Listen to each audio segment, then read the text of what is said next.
I'm here with Rosemary in the Fang shop. We just made her a new pair of fangs. This is her second pair. Getting used to them. And she is the author of over 60 books.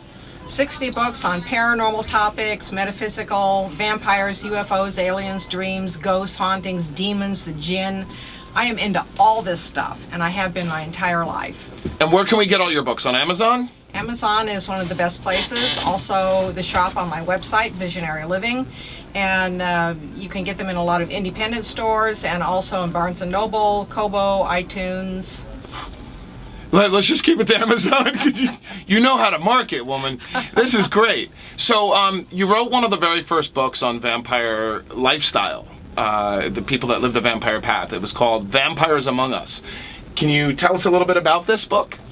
It's a classic now, and it's an underground classic. It was the product of my interest and fascination in vampires. Mm-hmm. I was 12 years old when I read Dracula, and I was absolutely terrified by this book. I read it under the covers with a flashlight, and from then on I had to know everything about vampires. And so I read novels, I read nonfiction, and I was completely mesmerized by this creature who could rise up out of the grave and drink blood and terrorize the living.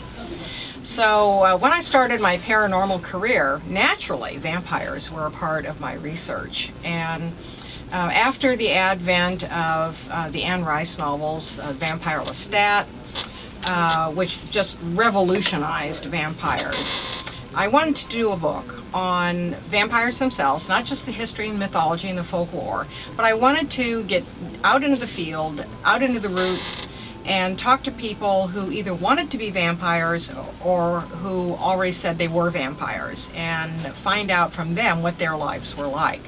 So this was way back in the days before the internet. This was in the 1980s when I did this research. No internet. I had to do most of my interviewing by mail, snail mail, and telephone. You mean like stamps and envelopes? Stamps and envelopes. We had those at one point? I know. And it's like a horse and carriage. I still have those letters. Oh my God. I know. Are they classics. Like? How was the handwriting of the vampires? Some of it was very good. Yeah? Yes, indeed. Very curious about vampire handwriting from the 80s.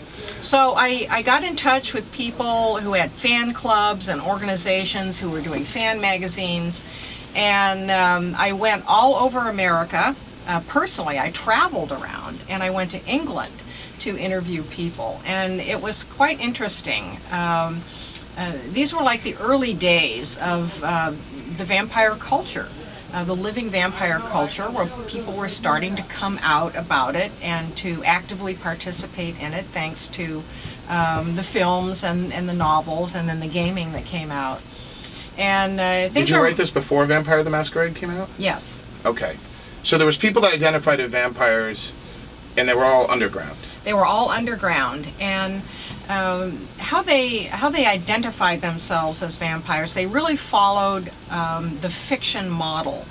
And these were books who were written by not just Anne Rice, but some of the other leading fiction writers about Dracula-like characters. And some of them had been given sort of consciousnesses to ponder the nature of who they were and what they were doing. But by and large, the vampire in fiction back then was still a monster. And so... but did Anne Rice change that? Anne Rice did. Okay, so... Anne Rice turned the monster into an anti-hero and then into a hero, actually.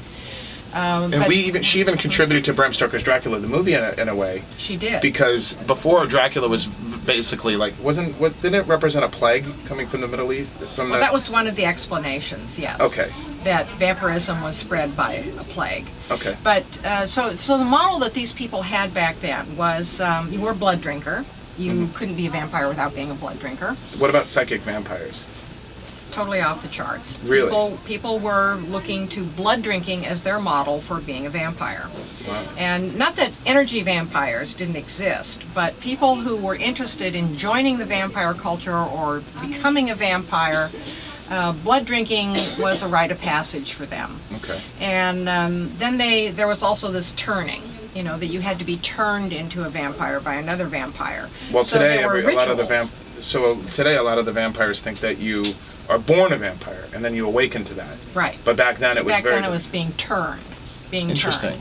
turned. And so people were struggling with the blood drinking part because human beings really aren't built to drink blood. And if you drink blood, most people, if you drink enough blood, it's going to make you quite sick. And so people were grappling with this, like how to be a vampire and drink enough blood to qualify as a vampire. So it's the amount of blood they could drink. Right, the amount of blood they could drink, and then adopting a lifestyle that was mirrored in the novels, like dressing in black, being a night person. So they were emulating a mythology. Emulating a mythology. And one of the interesting things was that some of it seemed to have a psychosomatic component. For example, garlic. Garlic is supposed to repel vampires. People would develop allergies to garlic. That they had not had before. I love garlic. I know. Don't tell my mom. But that would be another mark of a vampire. And of course, maintaining a nocturnal lifestyle, that was very important. I love going to the beach. So it was a much different world back then than it is now. Okay. It's much more diversified now. Vampires defining themselves in many more ways. And back then it was pretty much following a model of the fiction of the day. That's real. Vampires Among Us was one of the very first books. We got on a tangent here. Yes. Was one of the very first books about vampire culture. So we were talking. We just turned on the DSLR, and we're talking into the live feed. But Okay. the DSLR is right here. Rock and roll. So tell us more about the first book about vampire culture. Vampires Among Us was one of the first major books that looked at the vampire subculture, people who were calling themselves vampires. Okay. And it was in print for a very long time, and then it went out of print. And I discovered it became an underground classic because people were coming up to me at events, no matter what topic I was speaking on, and they'd bring up this tattered copy of Vampires Among Us and want an autograph. And so when I got the rights back to the book, then I revised it and I republished it myself. And what I added was material about this emerging vampire subculture and the people who were calling themselves psychic vampires, the psi vampires, the sang vampires, the role players, the gamers and whatnot, and how they were living and defining themselves. And the changes between that and when I did this research back in the 1980s, is the difference is astronomical in terms of how these subcultures have diversified and proliferated, and really how vampires are really defining themselves in terms of being a member of society but living a different kind of lifestyle than mainstream society. Whereas back in the 80s, it was very secretive. People considered themselves very, very much underground and really did not want to be discovered by a lot of people. And there's still secretive aspects to the community today, but there's a lot of it that's really out in the public too. You can't hide the vampire, because one of the things that I found very interesting about the vampire subculture is that it was very secretive, but as the gay community became more accepted, so did the vampire community. And now a lot of the vampire community is trying to get more acceptance in the various styles. I mean, we've got the different tribes of vampires. I mean, we've got the Sais and Sangs who are in their own bubble. And then we have the magical vampires who practice it as an occult system. And then there's the people that live it as like a lifestyle. I mean, they like the fangs and the masks and the contact lenses, and they incorporate the vampire mythology into their lifestyle. So those are lifestylers. So we have a whole variety of different types of people who relate to the vampire culture, and not all of them get along. And I find that very interesting to see how diverse it is. But then you got the fans, the Fang fans, the people who like True Blood and Twilight, and so there's so many different tribes in the vampire community, and a lot of people cross over in different groups. You live it, Tara. Where are you from, Tara? We got a live speaker here. Hello, Tara. Hello, Tara. We're gonna go over some questions that I prepared for Rosemary. I think we've covered a lot of them. Let's get this power back up, because we're going to run out of power on the iPhone. And we are live on this guy. Where's this? Well, while you're doing that, Sebastian, one of the other books that I would like to mention is my Encyclopedia of Vampires and Werewolves, which is out in its second edition now, and is a very comprehensive book that covers history, folklore, film, fiction, poetry, comics, real-life cases, the old vampire cases from the Montague Summers days, earlier folklore about vampire-like entities and non-human vampires. Non-human vampires? Yes, the entities that attack people and drain the life force, which is technically a vampire. It's kind of like an immortal psychic vampire. Well, it would be like a demonic sort of entity that would prey upon someone and suck the life force off of them. In fact, the broadest possible definition of a vampire is an entity, human or non-human, that takes the life force from something that's living. And the taking of the life force is much more than blood. It can be your vital life force, your vital energy. In folklore, we find cases of vampires taking something that's valuable to someone or interferes with their ability to live life in a safe and productive way. And in earlier times, that could have been your farm. The vampire would blight your farmland, would kill your livestock, would kill your crops. Which countries was that mainly in? These were European beliefs. And other beliefs like the vampire would take the beauty off your face and make you ugly. If you were a beekeeper, the vampires would take the honey from your bees. So, and there's a whole class, and I love this one.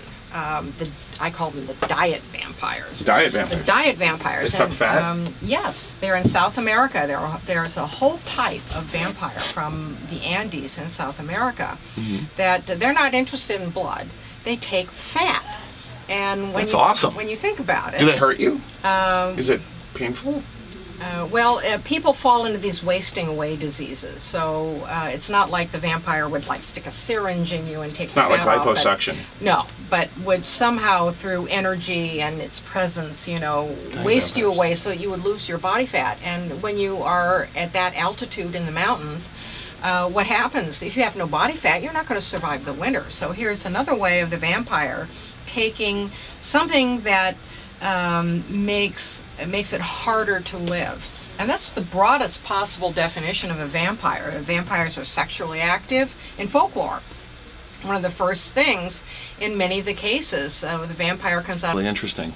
So basically the way that the vampire culture developed, today we have the Sangs, blood-drinking vampires, and the psychic vampires, and the lifestyler vampires, of all the different types of vampires, vampire fans, vampire scholars.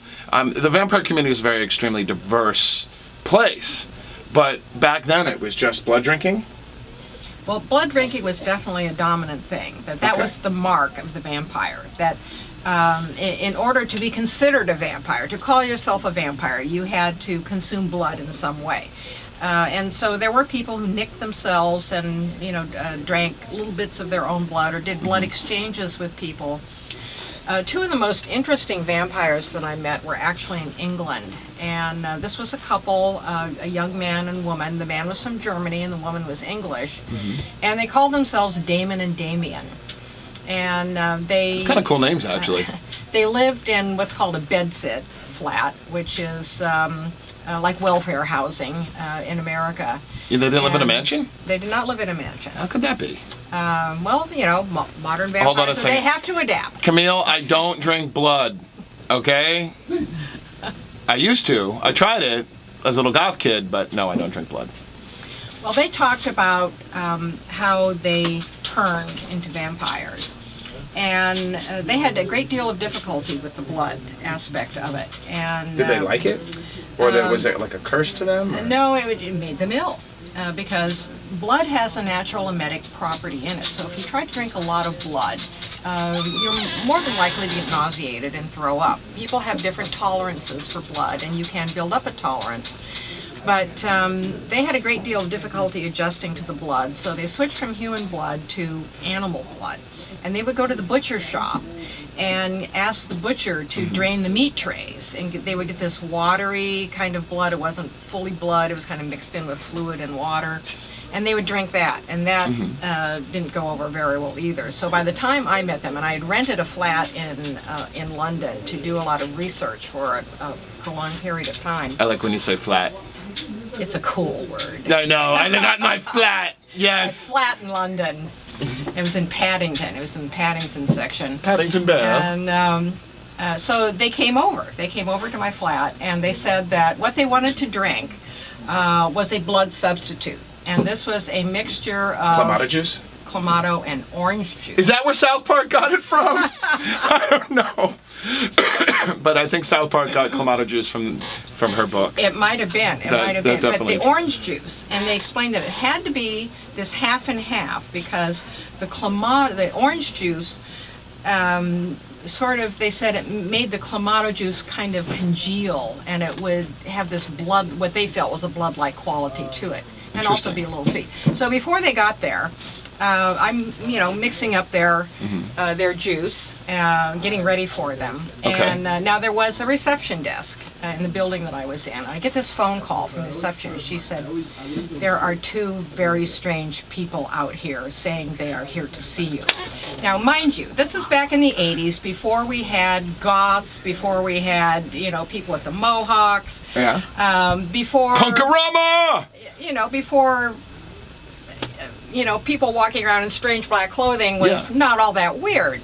Okay. And so they really stood out, and they swept in, and they had Christopher Lee style capes, and they were all, white face with the black eyes and coal black hair. A very striking couple. And so I interviewed them there, and they said that they had a vampire spirit guide. And that this vampire in spirit was with them all the time, and it whispered in their ears and told them what to do.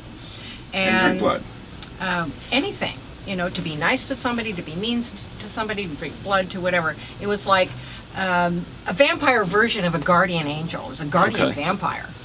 And so as time got on, they started to get really wound up and very energetic and excited. And suddenly they started saying, "He's here, he's here, he's here in the room. He's over there. Can't you see him? He's over here now."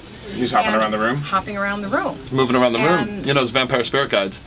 I couldn't see anything. But I started to get a little bit concerned about what this vampire spirit might be telling them. Drink your blood. Who knows? Suddenly I might not be a friend anymore. But at any rate, the interview concluded on very good terms. And actually, I heard from a friend, they've split up since then. And I heard from a friend of Damien, the woman, about a year ago. Really? And she said that Damien had seen me in some of my things on the internet, including some of my interviews on the internet, and wanted to see me the next time I came to London. So I might look her up and do what would it be? 30 years later, sort of recap. Recap. You're gonna come out. I guess she's still a vampire. Vampires Among Us 2. Hold on one second. I just want to check. Everything's in order. Just checking, and everything's in order. We're good. But that was my most lively couple. And then I had vampires who only wanted to talk to me via snail mail. Okay. And they would not talk on the phone. They did not want to meet in person. And they would write long handwritten letters about their lifestyles. Out of the grave, what does it want? What's the pleasures of life? What's the biggest pleasure of life? Well, it might be food for some, but for most of us, it's sex. And so the vampire would go after sexual contact with people. And a lot of these things were then negated in fiction. The vampire was supposed to be incapable of having sex. One of the things we need back is glamorous, rock and roll, beautiful, sexy, intelligent, highly powerful vampires. Well, I think we have them now. Well, I mean, Lestat's coming. Lestat's kind of back. Actually, almost single-handedly, Anne Rice just revolutionized the picture of the vampire. Suddenly the vampire was, in many ways, more human-like, but had a human face to the vampire, somebody you could personally relate to, a flawed character with both good and bad aspects, someone who was very attractive. And, Well, the vampires in Anne Rice used the beauty to seduce humans so they could feed better. Right. Whereas in folklore, the vampire was always ugly and repulsive and something that you wanted to flee from. So we have this turnaround in the countenance of the vampire, even though Dracula, Stoker's Dracula, does have this seductive quality to him. And once he gets to England and the blood starts reviving him and making him more youthful, he then becomes kind of a dangerously seductive sort of person. Whereas in the beginning, when Jonathan Harker comes across him, he's very animal-like. Is this only in the movie, Bram Stoker's Dracula, or in the book? There are references in the book to like the hairy palms on Count Dracula's hands, and that he's not a very pleasant-looking person. But when he gets to England, he does start becoming more youthful. A handsome British gentleman. Handsome, and then of course, you know, the movies actually it was a play first, I think, that put Dracula in a top hat and top coat, but you know, we have Bela Lugosi going around with a top hat on and a dashing looking vampire. We're not worthy! We're not worthy, Bela Lugosi! But then we have, and then here, I have some problems myself with how the vampire myth has changed in film and fiction. True Blood, I thought, was a big advancement. You know, the Charlene Harris novels, Dead and Loving It, and... Sookie was hot. Yeah, Sookie Stackhouse. I think she was hot. I don't know, many of you don't agree with me, but Sookie, Anna Paquin, Rogue from Marvel... Loved it. And Laurel K. Hamilton's novels also brought the whole shapeshifter vampire subcultures into modern society too, with the coexistence of everything. But for me, I start to, you know, when the Twilight vampires hit, with the glitter skin, and there was actually kind of a whole trend in young adult fiction for these very glamorous young people, the Blue Bloods and, you know, Vampire Academy, and as well as the Twilight vampires, where suddenly vampires were uber glamorous, and to the point where you couldn't find the monster in them anymore. And that monster element is kind of important in the mythical vampire, in the vampire archetype. And if you relate that back to human beings, it could relate to the shadow side of a person that, you know, we struggle to incorporate into ourselves. And it comes out as in monstrous ways in all of us in sort of different ways. But the new vampires are so squeaky clean and shiny that it's hard to imagine them ever being related to Bram Stoker's Dracula or Christopher Lee or even Lestat. And I did go to the Falls place in Washington State, where you followed Twilight. I'm a researcher. I have to read the books and watch the movies. You read the books? I did. And how were they? Well, honestly, not to my liking. Very hard to get through, but as a researcher, and because I had to write about them in the Encyclopedia, you know, I've got to know. And I've got to know, what is it about these books that's gripping so many young people? Why are so many young people just identifying with this? Because they're celibate vampires. I had a German vampire go to me once, and I'm not going to name your name. Why do you mix vampires and sex? Vampires are not sexy. And I'm like, what the hell is your problem, woman? Yes, vampires must be sexy and rock and roll. And maybe she's a Twilight vampire.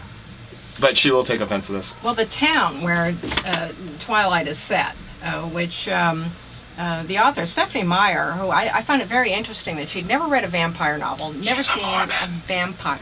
Really? You didn't know that? No, I didn't know that. Or, Mormons! Well, I probably have it in her biography in the book, which I've long forgotten, having written it. But maybe her sister wives helped her write it. Oh, I'm not getting politically incorrect here. But, you know, so she has a dream with vampires with glittery skin, and that's how all this comes to be. Well, the little town in Washington State, which is on the Western Peninsula, it's a little logging town, a little nobody place, which suddenly became an international mecca for Twilight fans, the Twihards. who descend on the town, even to this day. Really? And if you go to the visitor center, you will find Twilight stuff. There are Twilight tours in town you can do. Twihard tours? Twihard tours. There's markings on the road, no werewolves past this point, and, stuff like that. And people really get into it. And you can have your picture taken with cardboard cutouts with... Okay. We have some questions from the live internet audience. Because they're sparkly. Guys, leave the Mormons alone. Okay? They're not bad people. They don't drink Pepsi, but they're pretty cool. They're good skiers. Because they Salt Lake City, Utah. Okay. Let's get some questions for Rosemary. Do you guys have any questions? Why don't we ask them first? Who's read Vampires Among Us? Let's see here. No, I need you guys to answer the question. Who has read Vampires Among Us? Okay, Heather Krona has. I missed some of the pod. Guys, you'll be able to see it on Vampire World tonight when I get it up on Vampire World. This is going to be a long video. I think we're going to have like an hour-long interview here with Rosemary, Ellen, Guiley. Okay. Why do people so hateful towards vampires back in the day? Well, back in the day, I assume you're meaning centuries ago when the vampire cult was first discovered in the West in the 18th century. It existed before that. But vampires were blamed for all the ills of society in much the same way that witches were. They brought the plagues, and the plagues caused vampirism. Mm-hmm. They were embodiments of the fear of death. And there were a lot of beliefs that when you died, you didn't immediately go to the other side. There was a liminal period of up to 40 days that you lingered around in the grave. And if people weren't careful, you might leap up out of the grave and come back and pester the living. And there were many cases of people being pestered by these specters, and that's what they were. They were specters. They appeared during the day and the night, and people had hag attacks, sexual assaults, horrible poltergeist disturbances, including terrible smells and whatnot. Vampires were responsible for one of my favorite cases, a plague of diarrhea. I can't understand why Steven Spielberg did not jump on that one, the diarrhea vampires. But in other words, all the sordid, unhappy, misery parts of human living were blamed on vampires. So naturally, if a community, a village... Well, vampires have come a long way, haven't they? They certainly have. If a community started to suffer in some way, like this with a plague, or there would be like a suicide, that was always bad news because that was an automatic vampire, then people wanted to remedy it as fast as possible. So they had to identify the corpse that was responsible for these attacks, dig it up, mutilate it, burn it, and it would be dispatched. So it's an inborn fear of death and the hazards of death, that death really isn't final in some cases, at least for a temporary period.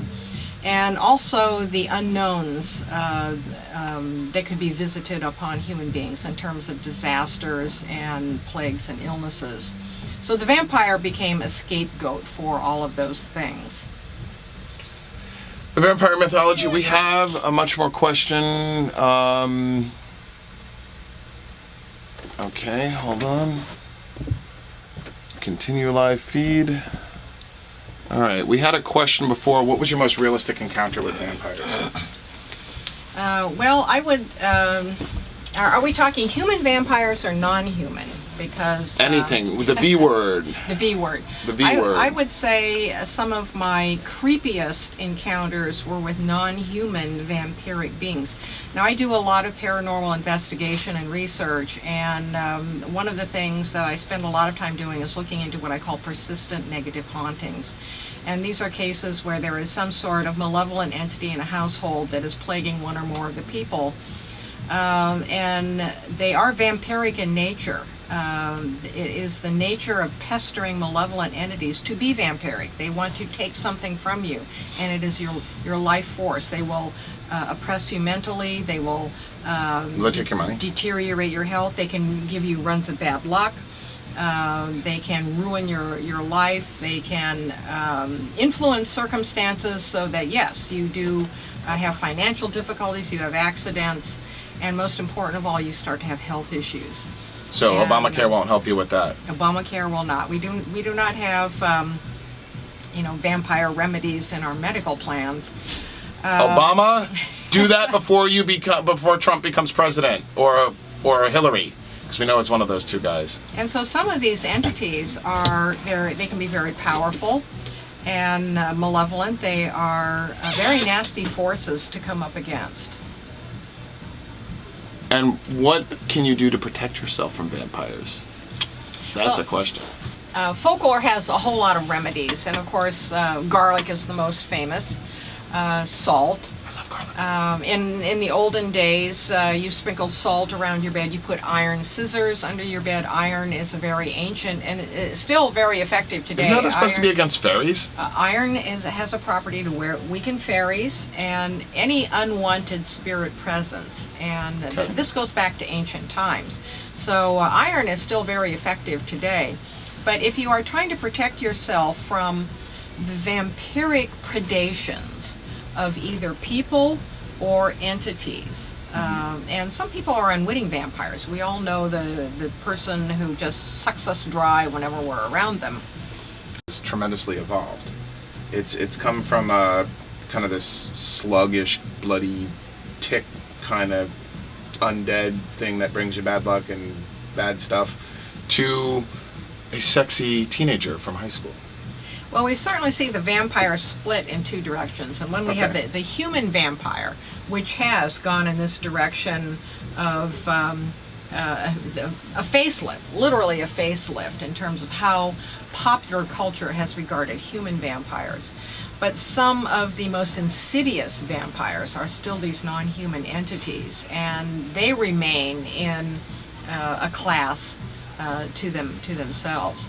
So, do real vampires exist? Yes, they do. And I think I said in the beginning, the broadest definition of a vampire is a person or entity that takes the life force.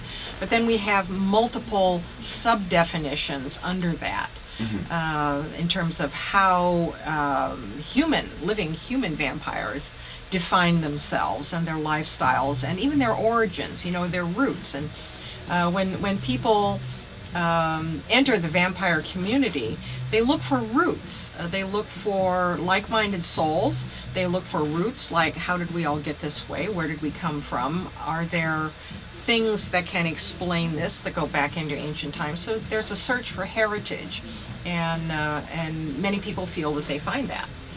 It's very interesting, and also the interpretation of the modern vampire. I mean, I've met more people in the vampire culture than anybody alive, as far as I know. I mean, if someone else has, let me know. I'd probably know about them because I'd probably know them.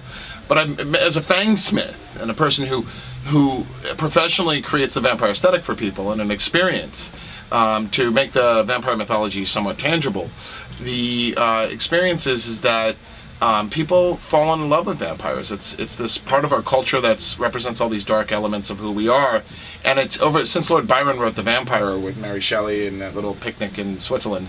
The vampire has really become a modern character. It's evolved by Anne Rice and Bram Stoker and Varney the Vampire and Twilight and all these different things. So the mythology is evolved, and the vampire is an archetype that I like to call the modern vampire mythos, which is your standard vampire that doesn't sparkle. Those are fairies that drink blood. Okay, but the modern vampire mythos of silver hurts them and the sunlight hurts them and that they live forever, they don't age, and they're beautiful and sexy and all that jazz, and they're cursed by God or some or not. Really was propagated by Anne Rice and Bram Stoker. So we have this modern vampire mythology that's celebrated in the novelizations, and everybody plays on each other. I mean, Anne Rice got her ideas from Bram Stoker. And then the Vampire the Masquerade, the role-playing game, was inspired by Anne Rice Chronicle. If you guys know what that is from Vampire the Masquerade, and then Twilight came out of that, and then True Blood paralleled that. Charlene Harris wrote her books off of Vampire LARP. I think it was from Vampire the Masquerade. That's where you get the king and queen of the vampires and stuff like that. So the vampire is an immortal mythology, and it's here to stay. And now it's a billion-dollar industry. You know, I found out in my research that Dracula, Stoker's Dracula, has been in continuous publication since it came out in 1897. No way. And no other book can make that claim. I think it's like the longest continuously running novel ever. And that says something about the fascination. And I mean, Stoker would be absolutely amazed at what has happened to the whole vampire community, industry, pop culture, and a lot of it springs from his novel, which the critics of the day thought was quite mediocre. Like Twilight? Sorry? Like Twilight? Actually, guys, Twilight is good. You're going to watch my video on why Twilight is good. And I will tell you, Twilight is good for a very specific reason that you would not expect. But that's for another video. My favorite character is Jacob. Mine's Alice, because I made her fangs. I made Ashley Green fangs. Oh, how cool. Yeah, she's a really sweet girl. Well, there's one thing I want to mention, though, Sebastian, that about what fascinates people about vampires, and we were talking about this at lunch earlier today, and that's immortality. And even though the vampire embodies the monster within us, so the dark side that we try to keep under wraps, the flip side of that is the vampire has immortality until somebody stabs him with silver or a stake or something, or burns up in the sun, which was part of the fiction mythology, by the way. It's not in real mythology, because in real life vampire cases centuries ago, vampires were out during the daytime. But anyway, the vampire has potential immortality, or at least longevity beyond the dreams of most mere human beings. And that is a dream of humanity as well, being able to transcend death, to conquer death. And that is one of the major appeals of the vampire, that even though the vampire in early lore is this ugly, monstrous creature, it has a gift, a dark, literally the dark gift, as it's been called, of something that other people cannot obtain. And so throughout human history, we have had the search for immortality. And it goes on today in science. So I think we've got, two polar opposites of what makes the vampire so alluring and enduringly appealing to people. Well, immortality is my quest. That's why I do what I do. And one of the questions I get from a lot of different journalists is, why do I do what I do? And it's, well, because I love what I do. I mean, and one of the things that is important about being a writer, an artist, or a public figure is you are on the quest for immortality. And that is the core of what I do. And I want to share that with other people. I want to create a cast of characters. I want to, that's what I'm tapping into the vampire mythology, and that's why I'm doing Vampire World for you guys. So let's we got to wrap this up because we're at the hour mark, and it went by too fast. Yes, I know. We have so much to say. We didn't even get through our actual interview questions for Rosemary, but thank you. You've done great. It was awesome to have you here. You can find her at visionaryliving.com. You can find her books on amazon.com, and check her out. She's it's an absolute honor to be here with her. Thank you for coming, and here in the Fang Shop at 104 4th Avenue, New York, New York. Where all the big people of the vampire community be in this little room. So more power to you. Rock and roll, guys. Do subscribe on the button below. Support Vampire World. Tell your friends. Share the videos. And, of course, check out Rosemary's books. I bought them, all her vampire books. And we have this big bad boy right here, Vampires and Werewolves. Is this the one I'm in? Yes. I'm in this book talking about some secret vampire stuff. So thank you, VampireWorld.tv. Check out the trailer on February 14th, 2016. And I'll see you guys at the Vampire Ball or on tour. Thank you, Rosemary. Thank you, Sebastian.